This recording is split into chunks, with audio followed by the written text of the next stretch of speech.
The future of gaming is here.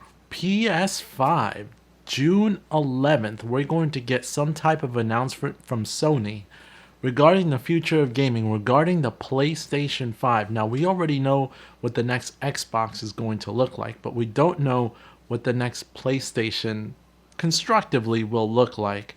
And we already got that nerdy explanation from Sony a while ago. Welcome to my channel. Let's talk about this upcoming announcement.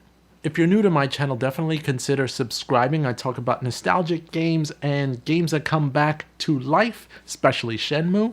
Definitely consider subscribing and click that notification button as well to stay up to date on my latest videos.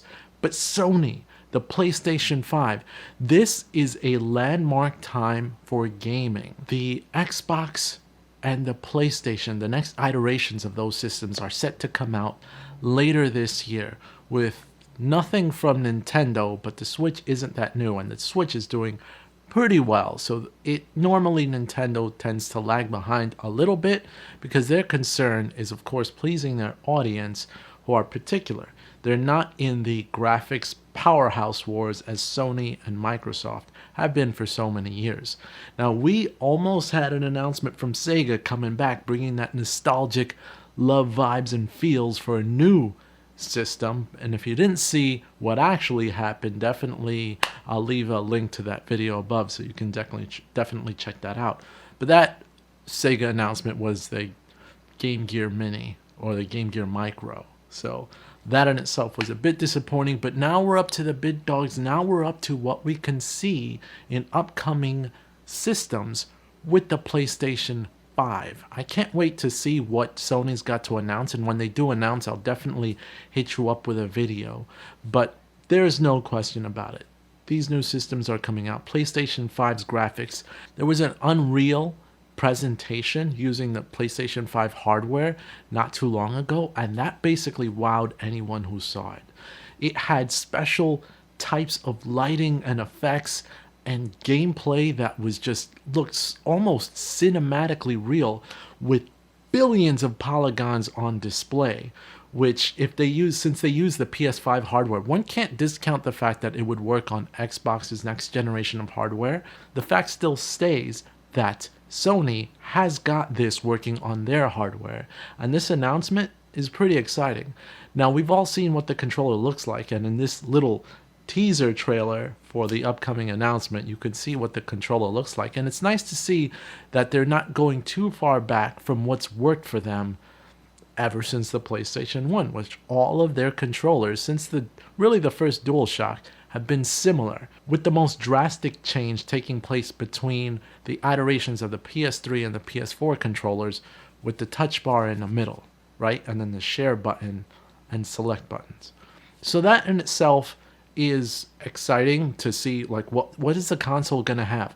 We already know that the next PlayStation is going to have one of the fastest built-in SSDs, and have SSD requirement if you're going to actually use external hard drives to actually play games, because they want to guarantee speed.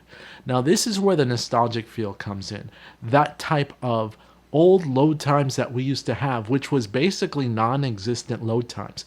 We haven't been in a gameplay area of no load times since the times of the Super Nintendo and the Sega Genesis. Sure, the Nintendo 64 barely had load times, or they had small load times, but those load times were almost non-existent because it was cartridge-based hardware.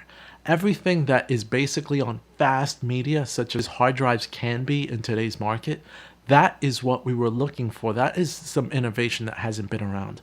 I am a proud owner of the original Sega CD. I'll pull it out. I've got the CD-X in hand. The CD-X is a combination of the original Sega CD and the Sega Genesis. Actually, I have a game still in here. Let me know if this brings back any memories. It's actually Spider-Man versus the Kingpin for Sega CD. So, yeah, I was playing that not too long ago. But the CD-X was a single speed CD system. So it only could spool so much data off of the CD to be able to play. and it was extremely slow when it came to load times. I mean, between gameplay, especially for fighting games, you'd have to wait a long time before your game would actually load to the next fight or the next round, like in Mortal Kombat. It was unfortunately slow. And sure, you had some faster speeds, like the original PlayStation and the Saturn can spool data even faster from the CD drive, which was great, but it still had load times. Fast forward to the next generation, still have load times off the DVDs. Next generation, even though you have the ability to download games to your system, although faster, it was still had load times. It still read off the hard drive, and that hard drive read caused load times. PlayStation 4, Xbox One came out, and with that new generation of hardware, it's been 25 years since CDs have been used, and we've been using load times this whole time and just basically used to it like a part of gaming, that the PlayStation 4 and the Xbox One still have load times. Granted, the load times are reasonable and the graphics that they're loading out in the presentation is way super impressive, but why are we still dealing with load times in today's generation of technology? And what's exciting is PlayStation is looking to get rid of load times and go back to the way we used to have it when we were playing cartridge-based media. I'm gonna pull another game out. Now I got a handful of games on me. Sonic the Hedgehog 2, Eternal Champions, Joe Montana Sports Talk Football, and Shining Force 2, with my original saves from when I was a kid still on this cartridge. All of these games I've got in the early to mid 90s. All of them for Sega Genesis. None of them had load times. All of them were able to just play and go, and you just got into the game right away. We haven't had no load times in a long time. Even computers, except for simpler games where it doesn't require load times. And granted, you do have some games that for PlayStation, Xbox One that don't have load times, especially when they're simple, smaller games or games that were based off of the 90s or early 2000s. But we're talking 2020. When are we going to get new games with no load times?